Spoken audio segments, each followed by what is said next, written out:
Welcome back to इसके माने के सनवा back again with another video of mine. And आज हम लोग dual nature of radiation and matter करेंगे। And this is for the reason cuz I believe ये काफी इंपॉर्टेंट चैप्टर एंड ये काफी वेल इजी चैप्टर होगा, स्पेशली अगर आप if you are ready to accept things as they have been told you, which I believe most people do. So it's like ये चैप्टर आपके लिए इजी हो सकता है, ये चैप्टर आपके लिए क्विक हो सकता है। So we are going to do that. Of course ये टॉपिक इटसेल्फ काफी डिफिकल्ट होता है and I am still very confuse regarding this topic, specially philosophical view points regarding wave and particle duality. लेकिन we need not concern ourselves with that, rather we are going to accept things जैसा कि हमें mathematics ने बताया है। सो here we can consider the chapter dual nature of radiation and matter। पहले मैं clarify कर देता हूँ इसका मतलब क्या होता है। So पहली चीज रेडिएशन एंड मैटर हम लोग देखते हैं। Well, what is radiation and matter itself? Matter, you have been told, is anything that has certain mass and well occupies a space, occupies volume। ये हमें पता है। तो इसके पास मास होता है एंड वॉल्यूम होता है। रेडिएशन, वेल यहाँ पे मोस्ट ऑफ द टाइम हम लोग इलेक्ट्रोमैग्नेटिक रेडिएशन की बात कर रहे हैं। So we are only considering electromagnetic radiation. ये होती है disturbances in electromagnetic field. If you have studied about well electromagnetic waves,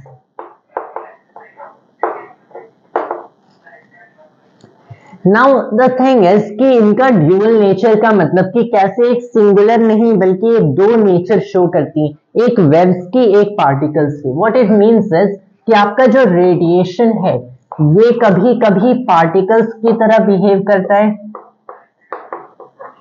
as if ये पार्टिकल से बना है, एंड कभी कभी ये बिहेव करता है जैसा कि एक पूरा एक वेव है, which is basically Maxwell's theory कि लाइट एक इलेक्ट्रोमैग्नेटिक वेव है। वैसे मैटर पार्टिकल से, क्योंकि मास है तो क्लियरली हमें पता चलता है कि पार्टिकल से बना होना चाहिए। तो पार्टिकल से मोस्ट ऑफ द टाइम आपको दिखता है as it is made of particles.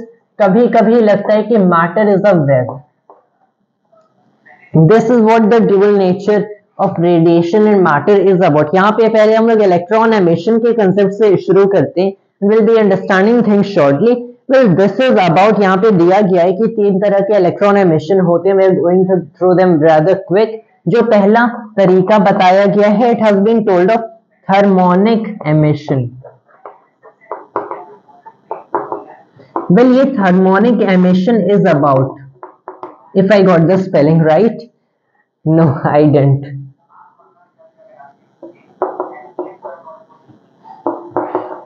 Yes तो कैसे आप किसी भी किसी सब्सटेंस को हीट कर रहे हो, थर्मल एनर्जी प्रोवाइड कर रहे हो एंड वेल उससे इलेक्ट्रॉन्स निकल रहे हैं। So this is basically providing thermal energy. Electron emission की हम लोग बात कर रहे हैं। सो आपने थर्मल एनर्जी प्रोवाइड किया, मतलब किसी सब्सटेंस को हीट कर रहे हो एंड उसकी वजह से इलेक्ट्रॉन्स निकल रहे हैं। सेकेंड हमारा होगा voltage emission, field emission it's called. So it's like field emission में आपने एक इलेक्ट्रिक फील्ड रखा है जिसकी वजह से आप इलेक्ट्रॉन्स को सब्सटेंसेस के बाहर एक्सेलरेट कर सकते हो। तो यहाँ पे आपके पास इलेक्ट्रिक फील्ड है एंड आपको पता है कि इलेक्ट्रिक फील्ड चार्जेस पे फोर्स एक्सर्ट करेगी, इलेक्ट्रॉन्स चार्जेस कैरी करते हैं तो opposite to the direction of electric field accelerate करेंगे। तो यहाँ से भी आप सब्सटेंस से इलेक्ट्रॉन्स को निकाल सकते हो। जो थर्ड एमिशन होता है ये होता है फोटो इलेक्ट्रिक एमिशन।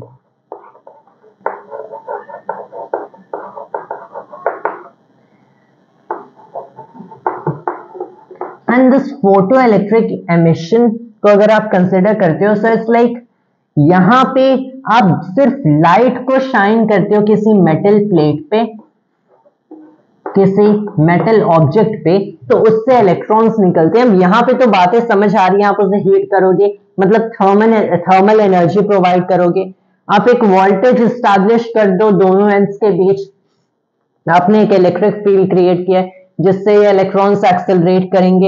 ये लाइट से एग्जैक्टली कैसा होता है, तो अगर लाइट को बेसिकली इलेक्ट्रॉन्स को निकालना, यहाँ से कहीं से इलेक्ट्रॉन्स के अंदर एनर्जी जानी चाहिए ताकि वो किसी सरफेस से बाहर निकलेंगे। जब आप लाइट को यूज कर रहे हो किसी मेटेलिक प्लेट, स्पेशली किसी मेटेलिक ऑब्जेक्ट, किसी मेटेलिक प्लेट से इलेक्ट्रॉन्स निकालने के लिए, तो ये स्पेशल केस होगा फोटो इलेक्ट्रिक एमिशन का। अब यहाँ पे ऑब्वियसली हमारे काफी confusion, there was lot of confusion regarding this photo electric effect, this photo electricity, कि एग्जैक्टली यहाँ पे हो क्या रहा है, कि कैसे लाइट हमारी इलेक्ट्रॉन्स को एमिट कर सकता है। सो you can just read about the experimental study of photoelectric effect, not much problem, it will just take you 2 minutes, right? तो बस मैं बता देता हूँ कि यहाँ पे there was this physicist Heinrich Hertz, जिन्होंने ये ऑब्जर्वेशंस परफॉर्म किए, जिन्होंने फोटो इलेक्ट्रिक इफेक्ट को फर्स्ट टाइम डिस्कवर किया, and he found some observations. उसके हिसाब से साइंटिस्ट वर ट्राइंग टू से कि कैसे पॉसिबल है कि जो इलेक्ट्रॉन निकलता है या फिर नहीं निकलता, ये डिपेंड करता है कि आप किस फ्रीक्वेंसी की लाइट वहां पे एमिट कर रहे हो। आप अगर ज्यादा फ्रीक्वेंसी की लाइट एमिट कर रहे हो तो ज्यादा पॉसिबिलिटी होती है कि इलेक्ट्रॉन्स वहां से निकलेंगे, कम फ्रीक्वेंसी है तो पॉसिबिलिटी कम है। So this was basically the case. Then Einstein, it was Einstein who comes along and he basically resolves the problem, and उन्होंने ये फोटो इलेक्ट्रिक इफेक्ट को एक्चुअल में एक्सप्लेन किया, and it went something like this. मैं आपको सीधे Einstein की theory बताता हूँ, क्योंकि अगर आपने आइंस्टाइन की वेल थ्योरी समझा तो इट्स लाइक आपने बेसिकली फोटो इलेक्ट्रिक इफेक्ट समझ लिया। सो आइंस्टाइन ने हमें ये बताया था कि आपके पास मान लो एक मेटल प्लेट है एंड इस पे आप लाइट बीम शाइन कर रहे हो। सो लाइट बीम ऐसे जाती है, यहाँ के इलेक्ट्रॉन्स को स्ट्राइक करती है। अब यहाँ पे हो क्या रहा है एग्जैक्टली कि जो लाइट है ये एज पार्टिकल्स बिहेव कर रही है, एज मैटर बिहेव कर रही है। एंड सिंस मैक्सवेल ने हमें बताया था कि लाइट एक इलेक्ट्रोमैग्नेटिक वेव है, एंड जो आइंस्टाइन की स्पेशल रिलेटिविटी थी, जो कि आइंस्टाइन ने उसी साल में पब्लिश किया था जिस साल में उन्होंने फोटो इलेक्ट्रिक इफेक्ट के बारे में ये पेपर पब्लिश किया, एंड वो रिलेटिविटी थियोरी तो एक्चुअली मैक्सवेल की इलेक्ट्रोडायनेमिक्स पे बेस्ड थी, मैक्सवेल्स इक्वेशंस पे बेस्ड थी वेल। एंड तो वहां पे आइंस्टाइन ने तो एक्सेप्ट कर लिया that well you have light as a wave. Einstein ने यहाँ पे ये बताया कि लाइट को एक पार्टिकल से मॉडल कर सकते हो कि एक स्ट्रीम ऑफ पार्टिकल्स है, एंड हर एक पार्टिकल कुछ एनर्जी कैरी करता है, एंड ये एक्चुअल में बंडल्स हैं जिन्हें लाइट की क्वांटम कहा जाता है। तो ये जो बंडल्स हैं एनर्जी के, इन्हें क्वांटम ऑफ एनर्जी कह सकते हो, एंड लाइट के केस में इस हर एक क्वांटम को कहते हो आप फोटॉन। ओरिजिनली नेम क्वांटम ही यूज था, लैटर लाइट की जो एनर्जी है उसके क्वांटम को फोटॉन कह दिया गया, and well this was actually called by a chemist as far as I remember, don't remember his name exactly, but it was only in the 1920s that the name photon came about to be. तो Einstein ने हमें ये बताया कि जैसे 1900 में max Planck ने हमारे ये इक्वेशन दिया था E = hf, तो मैक्स प्लैंक ने ये इक्वेशन दिया एंड हमें ये बताया कि लाइट के जो क्वांटम है, लाइट के जो फोटॉन्स हैं, उसमें अगर आप एक फोटॉन कंसिडर करते हो तो इसके पास कुछ डिस्क्रीट अमाउंट में एनर्जी होती है, एंड ये कितनी होती है, a certain constant, the Planck's constant times the frequency of light. तो प्लैंक के हिसाब से जो E = hf है, इसका कंसेप्ट ये तभी था जब तक ये इंटरैक्शन हो रहा है लाइट का किसी दूसरे मैटर के साथ। तो प्लैंक के हिसाब से वेल E = hf, ये जो bundles of energy, quantum of energy, most probably आपने इसे पहले आई थिंक कवर कर लिया होगा। So it's like no, only after dual nature do you get to atoms and nuclei, so I think you haven't. So let me tell you कि max Planck ने हमें ये इक्वेशन दिया E = hf, and उन्होंने बताया that well आपके पास light का एक पार्टिकल है, उसके पास इतनी अमाउंट की एनर्जी होगी, जहां भी उन्होंने ये प्लैंक्स कांस्टेंट दे दिया, which you can look up for the value, it is I think 6.53 something into 10⁻34, if I remember exactly it is something like 6.53 into 10⁻34, ये ऑर्डर ऑफ मैग्नीट्यूड है, यहां से आप यूनिट्स निकाल सकते हो। Energy is in joules, frequency is in inverse of seconds. अब तो प्लैंक के हिसाब से आपके पास इतनी एनर्जी हो सकती है, अगर आपके पास दो पार्टिकल्स ऑफ लाइट है, मतलब दो फोटॉन्स हैं, तो आपके पास कितनी एनर्जी होगी, कंसिडरिंग ये सेम लाइट की है मतलब सेम फ्रीक्वेंसी, तब आपके पास 2HF होगा। अगर 3 फोटॉन्स हैं तो आपके पास 3HF होगा, 4HF होगा। लेकिन considering you are never going to have half photon, तो आपके पास कभी 0.5HF एनर्जी नहीं हो सकती है। तो अगर ये एनर्जी है तो ये आज certain this discrete this integer times HF से ही एग्जिस्ट करेगी for n number of photons. n number of photons of frequency f है, मतलब NHF energy of this light होगी। That is what Planck told us. तो Einstein ने यही concept use किया। उन्होंने बताया कि वेल अगर आपके पास एक फोटोन यहां से आ रहा है एंड एक फोटोन आता है, इस एक इलेक्ट्रॉन को स्ट्राइक करता है, एंड एक इलेक्ट्रॉन को अगर एक फोटोन स्ट्राइक करता है एंड इलेक्ट्रॉन उसे कंप्लीटली अब्सॉर्ब कर लेता है, उस लाइट की एनर्जी को कंप्लीटली अब्सॉर्ब कर लेता है, तो उस इलेक्ट्रॉन के पास कितनी एनर्जी आ गई, HF इक्वल्स। अब जब इलेक्ट्रॉन के पास इतनी एनर्जी है, ये सरफेस से बाहर निकल सकता है। तो जब ये बाहर निकलेगा कुछ एनर्जी से चाहिए होगी, कुछ एनर्जी से चाहिए होगी यहाँ पे इसे ओवरकम करने के लिए, इस सरफेस को, जिसे कहते हैं इस सरफेस का वर्क फंक्शन। यस, प्लस में अगर इस इलेक्ट्रॉन ने फाई अमाउंट की एनर्जी यूज किया इस सरफेस से बाहर निकलने के लिए, जो कि सिर्फ एक सरफेस की प्रॉपर्टी डिपेंड करता है कि सरफेस कौन सा है, जैसे सरफेस का वेव फंक्शन कहते हैं, तो काइनेटिक एनर्जी के ई से ये बाहर निकल सकता है। तो मैं इसे बस के लिख रहा हूं, ऑलराइट।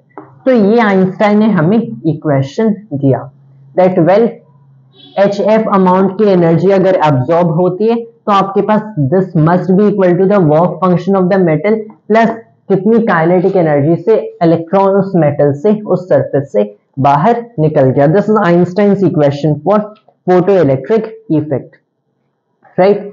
तो ये हमें पता चल गया समथिंग लाइक दिस। यहाँ पे न्यू यूज हो रहा है, I am using it F as the primary will this thing. So that is basically Einstein's conception of how photoelectric effect happens. The interesting part about this is कि Einstein यहाँ पे particles को use किया to explain the things, and instead Maxwell की जो हमारी theory है electromagnetism की, वो हमें लाइट को एज वेव्स कंसिडर करने को बोलती है, जिसकी कांस्टेंट स्पीड होती है सारे फ्रेम्स ऑफ रेफरेंस में। आइंस्टाइन ने खुद रिलेटिविटी में इसे एज अ वेव कंसिडर किया था, कंसिडरिंग कि आइंस्टाइन ने वेल मैक्सवेल की इलेक्ट्रोमैग्नेटिज्म को कंसिडर किया। तो अभी भी ये प्रॉब्लम लाइट वेव है या पार्टिकल है सॉल्व नहीं होती, क्योंकि कहीं कहीं लगता है कि लाइट एक वेव की तरह बिहेव करी है एंड कहीं कहीं लाइट का पार्टिकल नेचर आ जाता है।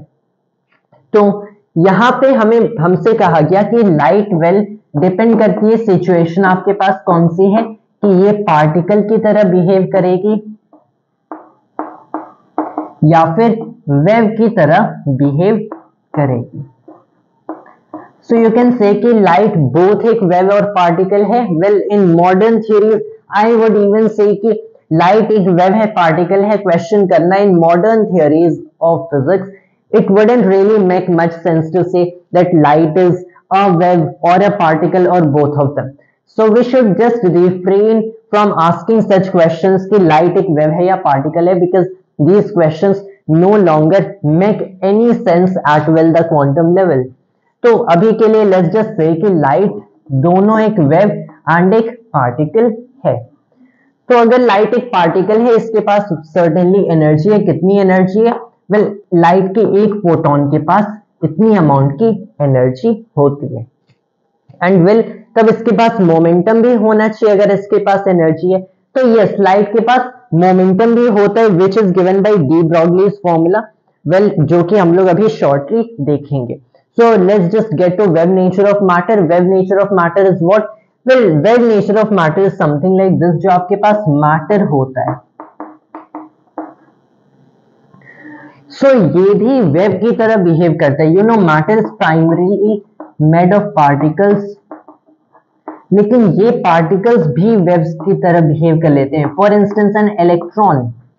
अब ये कैसे हो रहा है, वेल इलेक्ट्रॉन का देखा गया कि जैसे यंग्स डबल स्लिट एक्सपेरिमेंट में लाइट पास करती है, एंड वेल जैसे लाइट पास करती है आपको पता चलता है कि लाइट इंटरफेयर कर रही है, तो पार्टिकल्स भी ऐसे ही बिहेव करते हैं डबल स्लिट एक्सपेरिमेंट्स, इलेक्ट्रॉन्स भी ऐसे ही बिहेव करते हैं, well it has been shown really that वे।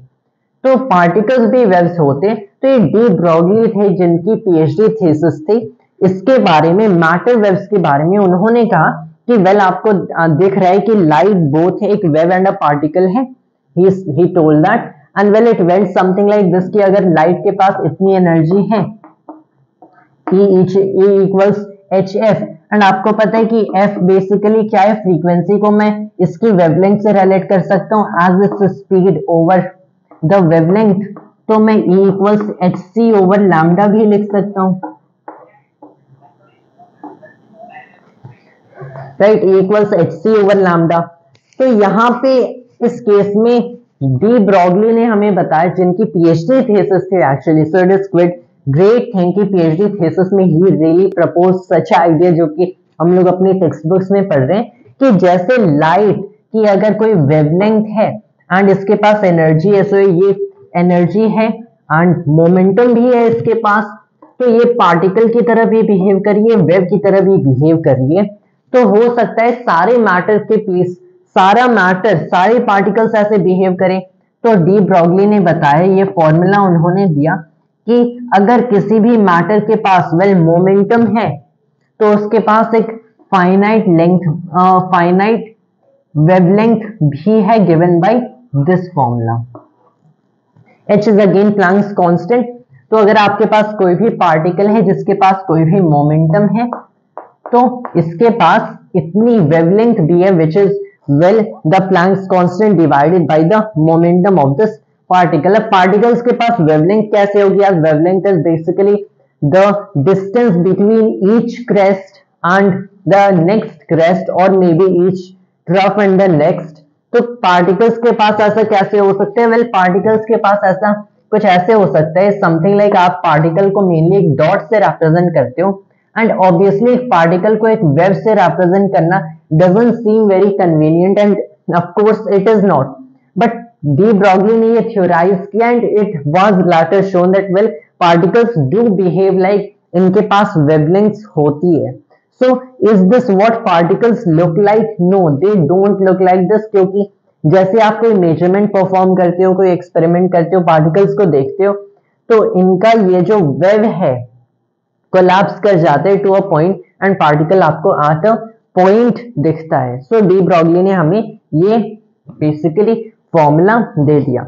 अब यहाँ पे इस फॉर्मूला से देखो, so you can basically find इसे लाइट की जो वेवलेंथ है, मोमेंटम है, उससे भी रिलेट किया जा सकता है अगर आप रिलेटिविस्टिक कनेक्शन देखो between energy and momentum of light, but we are just not going to see that, right. तो यहाँ पे जो मोमेंटम होगा ये नॉन रिलेटिविस्टिक ही होगा, न्यूटनियन मोमेंटम रखेंगे, mass times velocity of the particle, right. उसके अलावा I think I just pause the video at this point and then will proceed further with the rest of